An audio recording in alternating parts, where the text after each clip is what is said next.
Welcome. Before we speak, before we analyze, I want you to do something for yourself. I want you to acknowledge that you are here. You are not scrolling. You are not reacting to a text. And you are not defending yourself. For the next 15 minutes, you are simply a person seeking the truth. If you are listening to this, you might feel like you are walking through a thick, gray fog. You feel a sense of wrongness that you can't quite put into words. You feel exhausted in a way that sleep doesn't touch. You might even be wondering if you are the difficult one, or if your memory of events is flawed. I want to start by giving you your first piece of solid ground. You are not losing your mind. The confusion you feel is not a symptom of your character. It is the natural psychological response to an unnatural environment. You are in the fog, a state of fear, obligation, and guilt.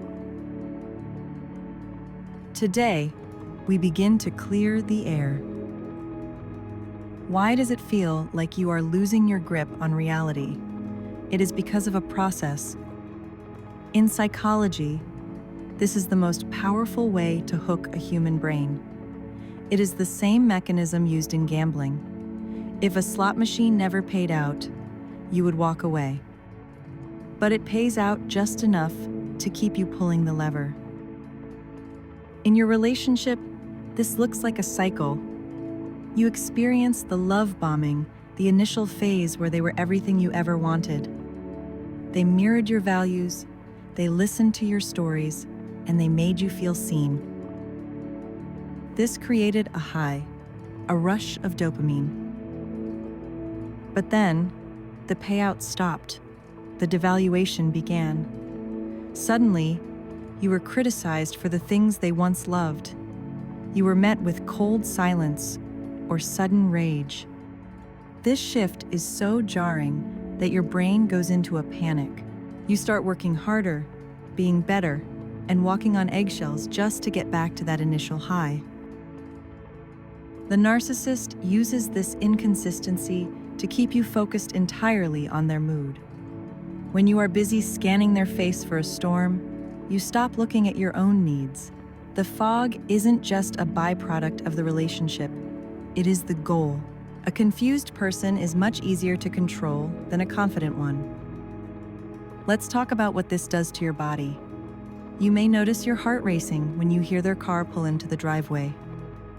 You may find yourself rehearsing conversations in your head, trying to find the perfect way to explain your feelings so they won't get angry.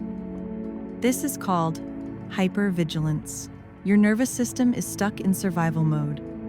When you are in this state, your brain's logic center, the prefrontal cortex, actually shuts down to save energy for the fight or flight response. This is why, during an argument, you can't think of the right words. This is why you feel foggy when you try to remember what happened yesterday. Your brain is trying to protect you from the trauma of the conflict, but in doing so, it makes it hard to hold on to the truth. You are likely also experiencing cognitive dissonance. This is the mental agony of holding two conflicting truths at once. Truth 1. I love this person, and they can be so kind. Truth 2. This person is cruel and makes me feel small. Because it hurts too much to believe both, you try to minimize the cruelty. You say, they're just stressed, or they had a bad childhood. Today, I am giving you permission to look at the cruelty without making an excuse for it. To clear the fog, we need a tether, something to pull you back to reality when you start to doubt yourself. Your first tool is the fact log. It is very simple, but it is a lifeline. From this moment on, when a confusing or hurtful interaction happens, do not write about how you feel. Write the facts. Write down exactly what was said. Not what they implied, but the literal words. Write down the date and the time, and write down the contradiction. For example, Tuesday, 6 p.m. They told me I am too sensitive because I asked them not to yell. But 10 minutes earlier, they yelled at the dog for making noise. When the gaslighting starts later, when they tell you that you remembered it wrong or that it never happened, you will go to your log. You will see the ink on the paper. You will see the truth. You are not too sensitive. You are reacting to a fact. Your feelings can be manipulated. Your log cannot. To clear the fog, we need a tether, something to pull you back to reality when you start to doubt yourself. Your first tool is the fact log. It is very simple, but it is a lifeline. From this moment on, when a confusing or hurtful interaction happens, do not write about how you feel. Write the facts. Write down exactly what was said. Not what they implied, but the literal words. Write down the date and the time, and write down the contradiction. For example, Tuesday, 6 p.m. They told me I am too sensitive because I asked them not to yell. But 10 minutes earlier, they yelled at the dog for making noise. When the gaslighting starts later, when they tell you that you remembered it wrong or that it never happened, you will go to your log. You will see the ink on the paper.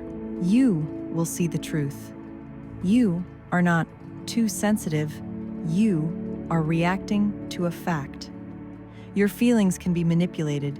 Your log cannot. As we end this session, I want you to take another breath. You have done a very brave thing today. You have listened to the truth. Repeat these words to yourself, either out loud or in the quiet of your mind. I am allowed to trust my own eyes. I am not responsible for the moods of others. The fog is lifting, and I am finding my way back to myself. You don't have to figure everything out today. You just have to be here.